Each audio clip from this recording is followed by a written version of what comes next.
शांति। कल हम सभी ने इस बात को समझा था कि ईश्वर के विषय में कितने सारे मतांतर है, और उन सभी मतांतरों में सत्य को समझने के लिए हमने आपको एक कसौटी दिया था 5 बातों की। उन बातों को पुनः थोड़ा रिवाइज कर लेते हैं कि ईश्वर उनको कहा जाता है जो, पहली बात, सर्वधर्म मान्य हो। दूसरा, ईश्वर उनको कहा जाता है जो सर्वोच्च शक्ति हो। तीसरा, ईश्वर उनको कहा जाता है जो सर्वोपरे हो। चौथा, ईश्वर उसको कहा जाता है जो पर होते हुए भी सर्वज्ञ हो। और 5वां, परमेश्वर उसको कहा जाता है जो सर्व गुणों में अनंत हो। ये 5 बातें कसौटी है। अभी जो दुनिया के अंदर अनेक मान्यताएं हैं, उन मान्यताओं में से हम कुछ मान्यताओं को उठा करके इस कसौटी पर कसकर देखते हैं। सत्य है, नहीं तो सत्य को प्राप्त करेंगे। पहली बात, जब हम कहते हैं प्रकृति परमेश्वर है, तो क्या प्रकृति के साथ ये 5 बातें लगेगी? क्या प्रकृति को सभी धर्म वाले ईश्वर के रूप में स्वीकार करेंगे? सोचने की बात है कि हर धर्म वाले तो नहीं स्वीकार करेंगे। क्या प्रकृति को सर्वोच्च शक्ति कहेंगे? यह भी मुश्किल है कि प्रकृति को सर्वोच्च शक्ति भी नहीं कह सकते हैं। किसी कवि ने बहुत सुंदर ये गीत की लाइन लिखी है कि वो कौन चित्रकार है, वो कौन चित्रकार है जिसने प्रकृति का इतना सुंदर चित्र खींचा, वो चित्रकार कौन है? अब हमें अपने विवेक से समझना है, क्या प्रकृति स्वयं परमेश्वर है या प्रकृति उस परमेश्वर की रचना है, उस चित्रकार का चित्र है? आपका विवेक क्या कहता है?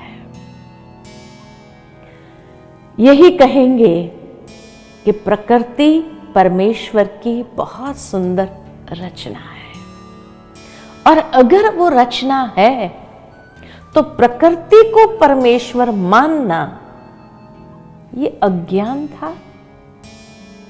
अज्ञानता के कारण हमने मान लिया, सत्य तो नहीं है। दूसरी बात, जब हम कहते हैं आत्मा ही परमात्मा है, ये कहां तक सत्य है? क्या आत्मा को परमात्मा के रूप में सभी धर्म वाले स्वीकार करेंगे?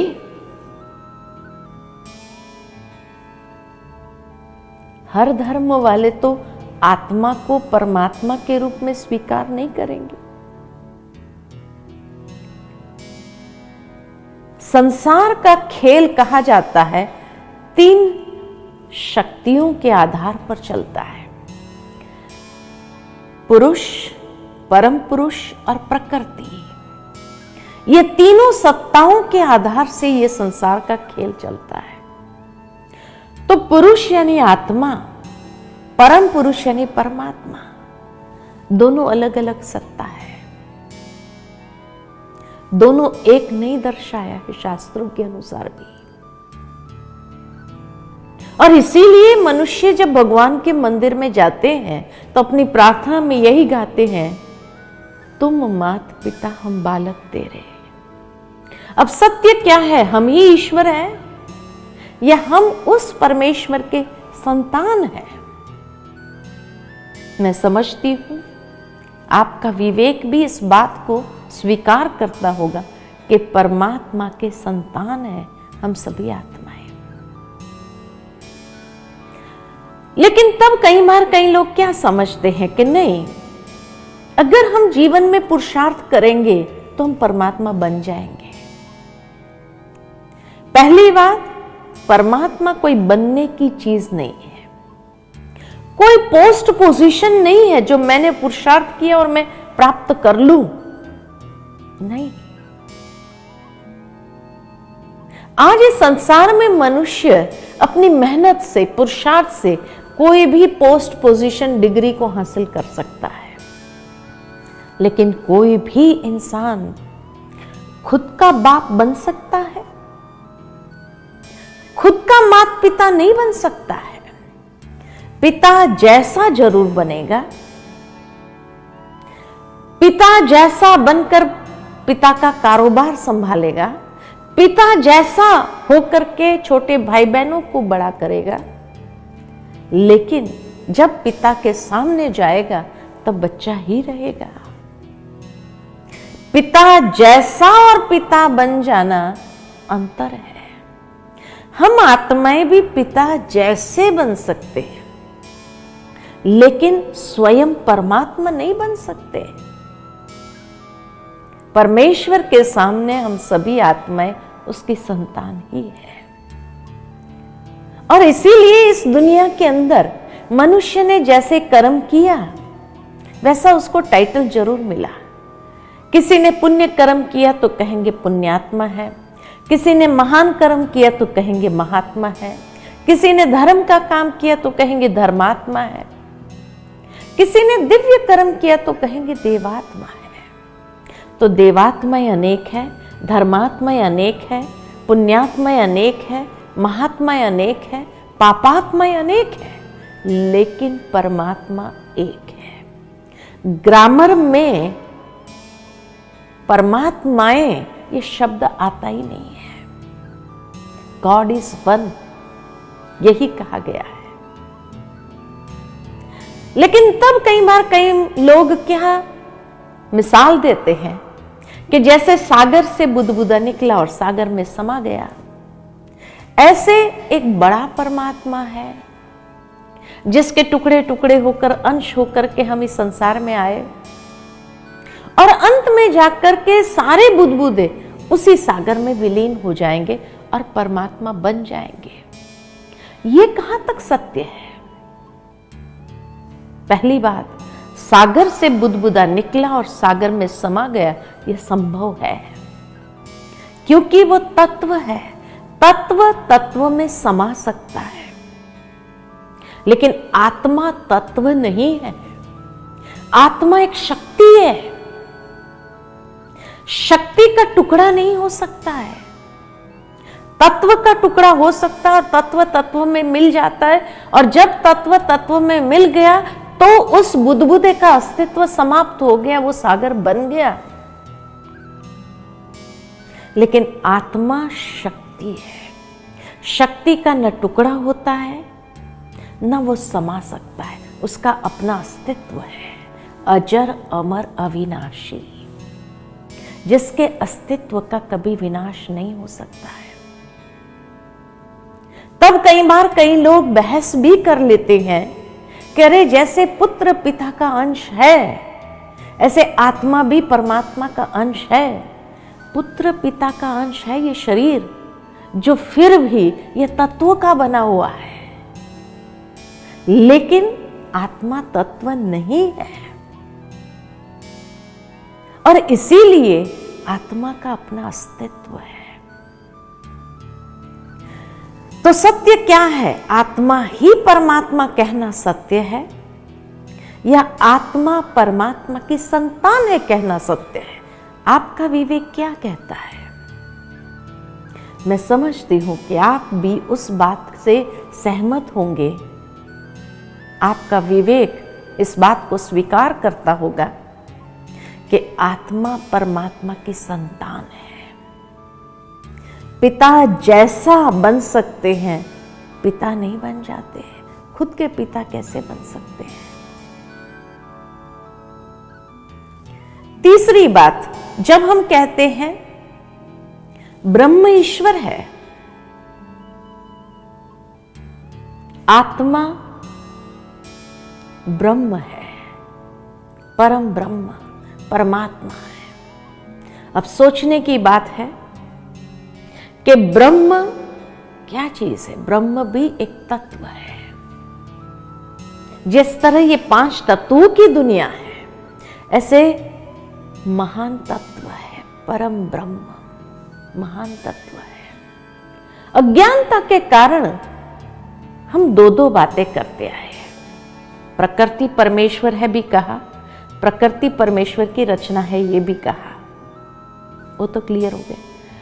दूसरा, आत्मा सो परमात्मा भी कहा, आत्मा परमात्मा की संतान है भी कहा। दोनों बातें कही, सत्य सिद्ध हो गया, आत्मा परमात्मा की संतान है। इसी तरह एक तरफ हम कहते हैं ब्रह्म ईश्वर है, दूसरी ओर ये भी कहते हैं पार ब्रह्म में रहने वाले ईश्वर, पार ब्रह्म परमेश्वर, जो 5 तत्वों की दुनिया से पार परम ब्रह्म में निवास करने वाले ईश्वर। अब हमें अपने विवेक के आधार से समझना है कि दोनों बातों में सत्य क्या है। ब्रह्म ही ईश्वर है कहना सत्य है, या पार ब्रह्म परमेश्वर है कहना सत्य है? जरूर है, हर कोई ये कहेगा कि पार ब्रह्म में निवास करने वाले ईश्वर, ये सत्य है। आगे बढ़े, चौथी बात, जब हम कहते हैं कण कण में व्यापक है, कहां नहीं है, सर्वव्यापी है। अब कण कण में व्यापक है, क्या हमारा विवेक इस बात को भी स्वीकार करता है कि ईश्वर कण कण में है? कूड़ा कचरा गंध गटर सब में भगवान है। कण कण तो सब हो गया, तो कूड़ा कचरा गंध गटर सब में भगवान हो सकता है? ऊंचे ते ऊंची हस्ती, और कहां हमने उसको कह दिया? एक तरफ उसकी महिमा में गाते हैं, ऊंचा तेरा नाम, ऊंचा तेरा काम, ऊंचा तेरा धाम, ऊंचे ते ऊंचा भगवान। और दूसरी ओर हम कहते हैं कण कण में है। कहीं ना कहीं ये विरोधाभास नहीं हो रहा है? एक दूसरे से कॉन्ट्राडिक्ट नहीं हो रहा है? तब कई बार मनुष्य कहते कि नहीं, हर प्राणी मात्र में आत्मा भी है, परमात्मा भी बाजू में बैठा है। ठीक है, इस बात को भी हम देख लेते कि अगर हर इंसान के अंदर आत्मा भी है और परमात्मा भी बाजू में बैठा हो, और एक व्यक्ति किसी का खून करता है, गलत काम करता है, तो वो कर्म किसका, आत्मा का या परमात्मा का? अगर आप कहेंगे आत्मा का है, तो उस वक्त परमात्मा अंदर बैठा क्या कर रहा था? क्या परमात्मा के पास इतनी शक्ति नहीं जो एक आत्मा को गलत कर्म करने से रोक सके? इतनी ताकत नहीं है। आज घर में बच्चे होते हैं, बच्चे किसी बात को लेकर आपस में झगड़ा करने लगे, माता पिता सामने बैठे हो, अगर मारपीट करने लगे तो माता पिता देखते रहेंगे कि उसका कर्म वो जाने या छुड़ाएंगे? क्योंकि मनुष्य अक्सर ये कहता है कि मनुष्य जो कर्म करता है, परमात्मा उस समय साक्षी हो जाता है, उस समय मनुष्य के कर्म में इंटरफियर नहीं करता है। अगर साक्षी ही होना था तो जरूरी नहीं कि यहां बैठे और साक्षी हो। जिस तरह से माता पिता सामने बैठे हो तो साक्षी नहीं हो सकते हैं, इसी तरह परमात्मा भी करुणा का सागर, दया का सागर, प्यार का सागर है। माता पिता है, वो साक्षी नहीं हो सकते उस वक्त। लेकिन अगर माता पिता बाहर है, बच्चे अकेले घर में हैं, तो खूब मारपीट भी होगी। माता पिता हो तो ये काम नहीं हो सकता है। आज जैसे कोई हमें कोई बात बताता है और हमें मालूम नहीं होता है, तो हम क्या कहते हैं? ऊपर वाला जाने, छोड़ो ना, तुम क्यों इस झंझट में पड़ते? कहते ना, कभी गलती से भी कहा नीचे वाला जाने। फिर ये ऊपर वाला कौन है, नीचे वाला, सब में व्यापक कौन है, और सही कौन सा है? ऊपर वाला ये सही है या कण कण में व्यापक ये सही है? श्रीमद् भगवत गीता के 4 अध्याय में जब उसने ये कहा, यदा यदा ही धर्मस्य, जब जब धर्म की अति ग्लानि होती है तब तब अधर्म का नाश और सत धर्म की पुनः स्थापना करने के लिए मैं इस संसार में अवतरित होता हूं। तो नहीं है तभी तो आएगा। अगर यही हो तो कौन आएगा? अगर यही हो तो उसके होते इतना अधर्म कैसे? अगर नहीं है तभी तो वो आएगा, तभी तो इतना अधर्म फैला, तभी तो उसका नाश करने के लिए उसको आना पड़ता है। आज देखो प्रकृति के अंदर भी ये गुण है कि अग्नि के अंदर लोहा रखो तो अग्नि के संग में जब लोहा आता है तो वो भी लोहा भी अग्नि के जैसा लाल हो जाता है, संग का रंग। इसी तरह मनुष्य भी थोड़े दिन किसी के संग में रहता है ना तो उसको भी संग का रंग लग जाता है। मनुष्य तो छोड़ो, पशु पक्षी को भी संग का रंग लग जाता है। वो कहानी याद आती है कि एक बार एक शिकारी 2 तोता पकड़ कर ले आया, बाजार में बेचने बैठा। एक तोते को एक महात्मा अपने आश्रम पर ले गए, दूसरे तोते को एक बदमाश अपने अड्डे पर ले गया। थोड़े दिन के बाद देखा गया कि जो तोता महात्मा के आश्रम पर गया था सुबह सुबह राम राम बोल रहा था, और जो तोता बदमाश के अड्डे पर गया था वो सुबह सुबह गालियां बोल रहा था। इसी तरह परमात्मा अगर हम सबके बाजू में बैठा है, पारस है, और वो पारस बाजू में बैठने के बाद भी हम दिन प्रतिदिन गिरते ही गए, अधोगति होती गई, ये हो सकता है? ये तो परमात्मा का सबसे बड़ा अपमान कहेंगे कि वो बाजू में बैठने के बाद भी उसके पास अगर इतनी क्षमता नहीं हमें पारस बनाने की, तो बैठने का कोई मतलब नहीं है। लेकिन तब फिर बात आती है कि सर्वव्यापकता की बात भी तो शास्त्रों में ही है, तो क्या शास्त्र गलत है? नहीं, शास्त्र गलत नहीं है, लेकिन शायद शास्त्रों में जिस भाव से लिखा गया है उस भाव को हमने समझा ही ना हो, ये तो हो सकता है। शास्त्र किसने लिखे? ऋषि मुनियों ने लिखे। और ऋषि मुनियों ने ये शास्त्र किस बेसिस पर लिखे? अनुभव के बेसिस पर। उन्होंने ईश्वर के जो अनुभूति की, तो अनुभूति को शब्दों में बांधने का प्रयत्न किया, लेकिन वास्तव में अनुभूति को शब्द में बांधा नहीं जा सकता है। और इसीलिए मनुष्य ने कहीं ना कहीं मिसअंडरस्टैंड कर लिया। जिस तरह से कहा जाता है कि पहले के समय के ऋषि मुनि जो थे वो जब साधना करते थे तो they were able to travel through time, समय के अंतराल से गुजर सकते थे। और जब कली काल को देखते थे कि इतना घोर पाप कर्म होगा, मनुष्य को ये पाप कर्म से बचाएं कैसे, तब उन्होंने शास्त्र में ये बात लिखी कि हे मानव, तुम जब पाप कर रहा है तो ये मत समझना कि तुझे कोई नहीं देख रहा है, क्योंकि ईश्वर सर्वव्यापी है, कण कण में है, वो तुझे देख रहा है। एक भावना जागृत करने का प्रयत्न किया ताकि मनुष्य पाप कर्म न करे।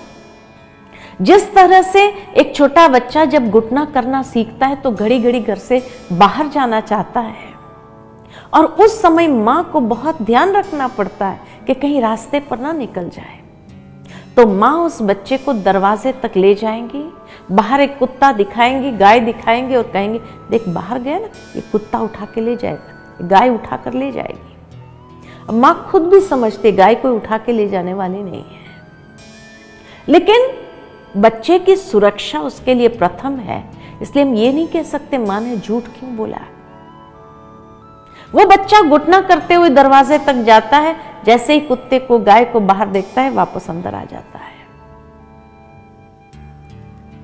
और खुशी प्रकट करता है, आई एम सेफ।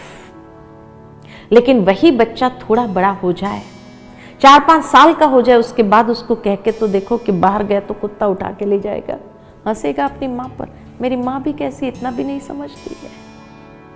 और वो हंसते हुए चला जाता है, बाहर जाकर कुत्ते के बच्चे को उठाकर घर में ले आएगा, लो मैं ही लेके आया। ठीक इसी तरह ऋषि मुनियों ने जो भावना बिठाने का प्रयत्न किया था ताकि मनुष्य पाप कर्म न करे, आज से 200-300 साल पहले भी कोई अगर किसी को पाप करने के लिए प्रेरित करता था तो मनुष्य मना कर देता था, अरे बाल बच्चे वाला हूं, समाज में रहना है, इज्जत से जीना है, मैं ये पाप नहीं करूंगा, ऊपर वाला भी देख रहा है, नहीं करता था।